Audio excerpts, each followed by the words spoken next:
The Odyssey is an epic nightmare about a once noble world of myth which is now eating itself alive.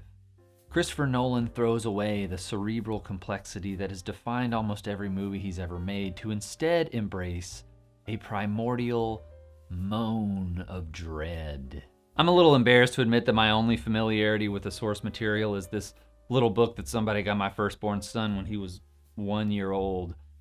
Turns out it doesn't quite cover all 12,109 lines of the original epic poem, but I did find myself, just mentally turning these pages every time a new monster showed up to try its hand at killing Matt Damon. Nolan brings to life a world that feels totally new to his toolkit, one of nature and the fantastic rather than science and modernity. The tone skews more towards horror than suspense, and it's so thrilling to see him master these ideas on the first try. But it is still a Nolan joint, so you'd better believe there are 3 different storylines covering 3 different time frames that are somehow seamlessly interwoven in perfect sequence. The beating heart of this movie, and my favorite part, is Odysseus's hellish voyage home from the Trojan Wars with his crew, which plays out actually a bit like the best Narnia book, The Voyage of the Dawn Treader. Well, if Aslan had chomped one of the kids' heads off with each new island they visited.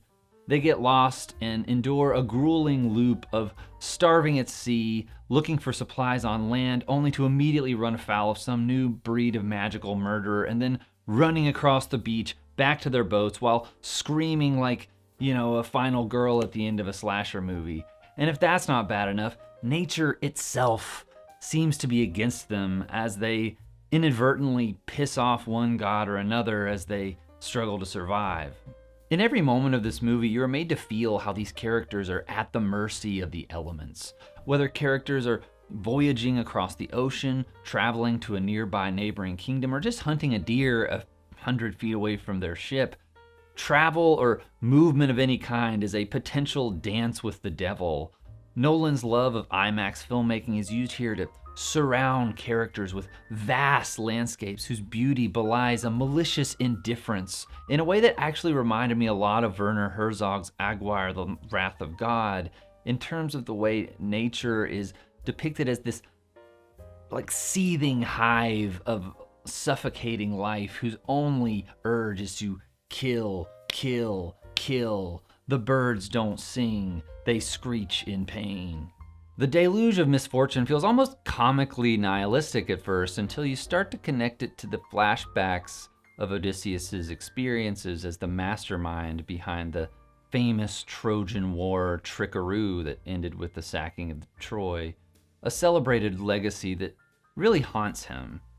Because, a big repeated theme in this movie is the importance of Zeus's law, which requires folks to extend hospitality to anyone who comes to their door. It's like the central moral code of this culture, and Odysseus was able to help his king slaughter a city by taking advantage of that hospitality. Seen through that lens, the horrors that he and his crew endure take on the shape of a kind of cosmic karma. The Cyclops, witch, and giant silver soldiers are inhospitable to the extreme and serve as a savage confrontation with a world without a soul. Matt Damon is a surprising choice to be playing a mythic Greek super soldier like Odysseus. Thumbing through just some of Nolan's past collaborators, a more obvious choice might have been Tom Hardy. He's got the ferocity, bulk, and haunted quality that this part could really bring to the forefront. But what Damon brings instead is a moral core that can't look away from both his mistakes and the horrors of the world, nor can it take the easy way out and buckle under that weight entirely, at least not forever. A man who exudes an effortless grace, even in the moments when he's fucking things up. In short, you really get why so many people believe in him. And that belief is put to the test in the third plot line, which concerns Odysseus' son, grown son, and wife, played by Tom Holland, who does a pretty good job, and Anne Hathaway, who is given very little to do, but god damn it if she's going to go for that Oscar anyway.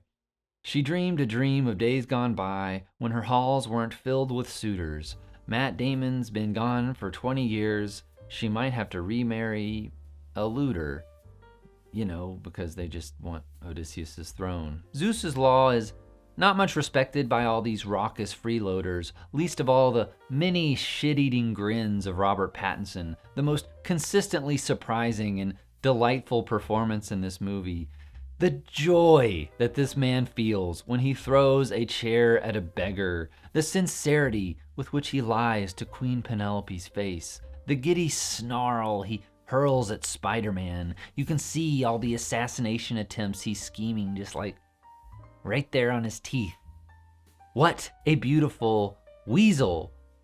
And so there's this awful void left by Odysseus' absence, which serves as the main stakes for his need to get home. A void that feels bigger than just him, a spiritual void that his actions in the war have perhaps accelerated. Kinda like The Dark Knight Rises, actually, in the sense that a mythological figure is staggering under the weight of his own legend and has vanished, but needs to learn how to carry that weight again and come back. I think the choreography of the big final beat-em-up strains credulity, and Nolan's dialogue can be painfully on the nose, but all that gets washed away by the capital B-I-G bigness of this movie. Its giant cast filled with giant emotions, giant cameras filming giant panoramas, and of course, giants. Hollywood is glutted with blockbusters that, move very fast, but, hit with like a squirt of lukewarm water to the crotch.